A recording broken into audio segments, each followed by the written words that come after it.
Time right now for our political plays of the week. We'd like to invite Democrat analyst Michael John Gray and Republican analyst Bill Vickery joining us this morning. Great to see you guys. First off, we talked about several stories happening at our nation's capital right now. One of them is President Biden's proposed $1.9 trillion rescue bill. So GOP senators, they're offering an alternative plan, but there is talks that Democrats have said that they're going to basically just try to bypass the GOP so they can get some sort of resolution and relief to our nation and to our Americans sooner rather than later. Where do you think that this all stands and how soon we can see something happen?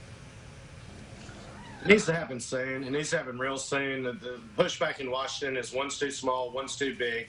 But look, we're in an emergency situation. It's time to get things done. You don't bail out a boat with a thimble.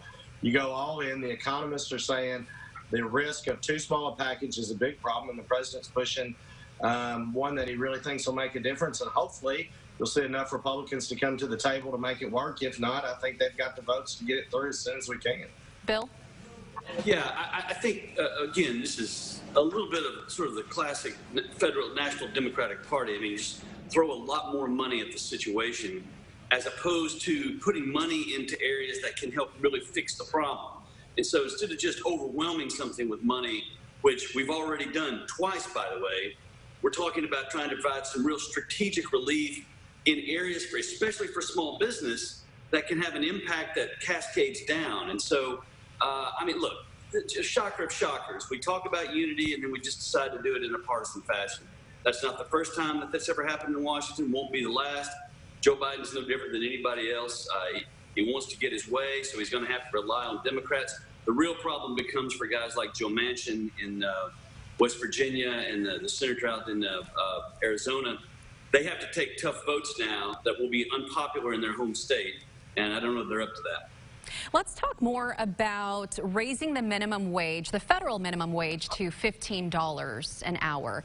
So Arkansas just raised the minimum wage to $11 an hour this year. So if President Biden's proposal is approved, what do you think that would mean for our state's employees and economy?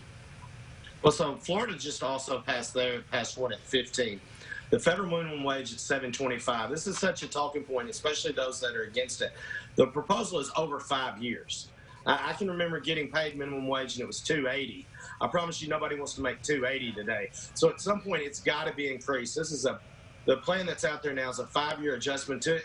It means a lot. I mean, people scream that, oh, $15 will cost a lot of small business jobs, McDonald's workers. Well, the CEO of McDonald's makes somewhere around $15 to $18 million, but nobody screams that that's too much money, and that puts McDonald's workers out of work. $15 on a gradual amount of time, you're still talking about less than $30,000 a year. Mm-hmm. Go make rent, go make a car payment, pay your groceries and pay your utility bill on less than $30,000. There's not a lot of money there. So over 5 years, it scares people, that initial number, but if they really do the math, it's helpful to the economy in the long run. That trickles up, as Bill would say. Targeted places help small businesses, help small.